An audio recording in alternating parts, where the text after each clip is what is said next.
So I'm Ashley, and this is my husband Destin. And today I want to talk about a 22 reflection that recently came into our shop. Destin, why don't you go ahead and give us some back history on this unit?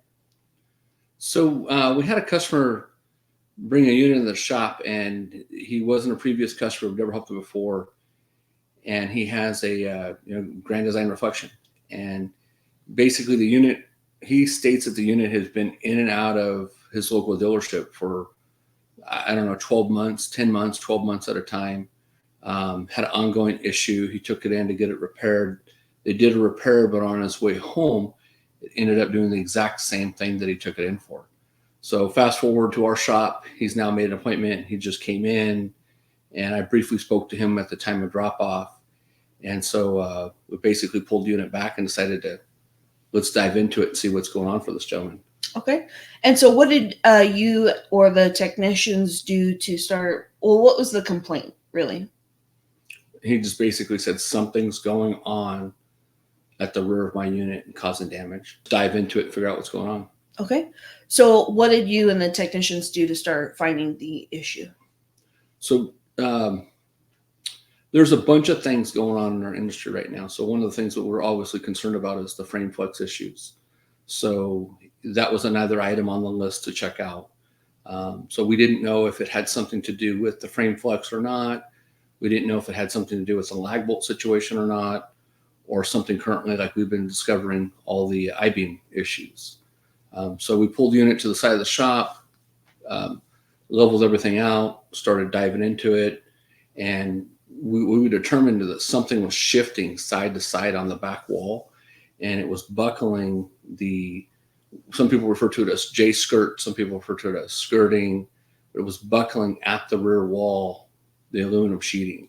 So we started there by pulling that sheeting loose to see what was going on at the floor line and at the back wall structure. The whole, do it one more time. The whole wall and the whole floor. That's so bad. Separate that one more. And this is what's moving. The floor is staying where it is. Yeah, so the back wall and this piece that got That the broke walls off. are sitting on the wall framing. Yeah, Yeah, dude, and it did that on both sides. And that's basically, And that's where it was bending that aluminum skirting. and when you pull this piece out, we shoved it back in there just a second ago. This weld broke here. That weld broke there, and then it tore up in here. And then you can see where it was rubbing up in there. It was also rubbing up and down too, guys. You can see where this has been rubbing, this whole back wall. Right here. Should have been flipped up so that they could have screwed it down and screwed it to the wall. That's how I've always seen them. Yeah, usually it's an L facing So that's just probably they just flipped it over and forgot to screw it down, It's a possibility. you know. Or when they put the back wall on, they just said, oops. Oh well. That's welded on the back side. That's welded on the back side That's from factory. in there from factories. Nobody could have got in there. They would have burned all this aluminum or they would have foam and they would have melted that. And even that wood, look at that wood's been cut. And they noted something on it because look at it's red right there. There's a red dot on it. That wood has been cut and been replaced. 2 different pieces of wood. Same thickness, same size. So they knew it. They broke it there. They probably dropped it, cracked it, cut it out, tack welded it on. Maybe they peeled the wall loose, fixed it, shoved it back in there and glued it. You'd have to do it right. You'd have to pull the whole wall off of there, because I think the main screws that hold this wall to this wall are Broke. snapped. Yeah, that's what I'm thinking too. Because I just don't think you could get that piece to be as strong without it being a solid piece. No matter what, there's going to be play if it's 2 pieces. So how are you going to replace that piece? Well, you could take and put some steel inside there. To what? Screw it to the aluminum. Put some piece of steel in between the wood.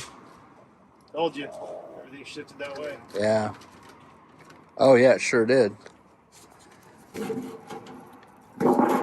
they put this defoam in here to kind of hide it, to conceal it. They Huh? didn't even try to stick. They didn't even try to move the wall back to where in its original. Yeah, dude. Do that again. Whole wall and everything. So bad.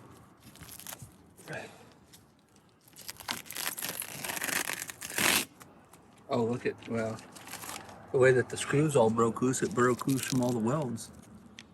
This one's probably too. Yeah, see, I told you right here. You can see how far it's off. Yeah. You see, that's the whole wall moving. That's the whole wall. Yeah. And if you look up top, his rain gutters are broken off because it probably sheared those off. You can see where they were up there. When you move that wall again, go ahead and move that wall again. It's even messing up the slide out. Look at this. Dude, Look at this the thing slide needs out. Do that one more time, Terry. Wiggle it again. Yeah, the slide out's all jarring and. He had problems with the slides too. Yeah. Oh, look how bad it is. It's chewed out. It's starting to show signs. Yeah, No matter what you do, it's a Band-Aid repair. That's wild. We get frustrated as RV techs. We take pride in what we do. We're here to try to help keep you guys out on the road by doing the maintenance and the care for it. But when we see stuff that's just thrown together, shoddy workmanship, it just sets us off. We would much be rather like throwing accessories and doing all kinds of cool stuff instead of fixing somebody else's mistakes. On that back wall, that whole back wall was broke loose from the foundation. And the pieces of aluminum that were sliding back and forth, the welds were broken free from the vertical posts. We believe that the screws were also put in so near the weld itself that it broke loose. So there's not really a repair that you can do. I mean, we could go in there and he's got a rear dinette. We could go in there, we could put brackets in and we could add, some kind of a welding, get in there and cut stuff out and weld stuff, but it's never going to be like it should have been from the beginning. And then as a repair shop, how am I supposed to guarantee that if it goes down the road, how am I supposed to guarantee hey, it's going to break hold free up again, or break free or break free in another area? So, in this next video that you're going to see here in a second, that's compromised both. So he's got on the back of that coach, he's got 2 slide outs, and both of those slide outs are sitting there agitating as it's going down the road. And that whole back wall is, it's basically the whole back wall is shifting side to side. And so when the walls, we've got other videos. As you can imagine, we have much more to share. So much so, we had to break this up into several parts. Make sure you like and subscribe so you don't miss out on part 2 of this series, where we will share this video of the wall agitating when the slide out is operated.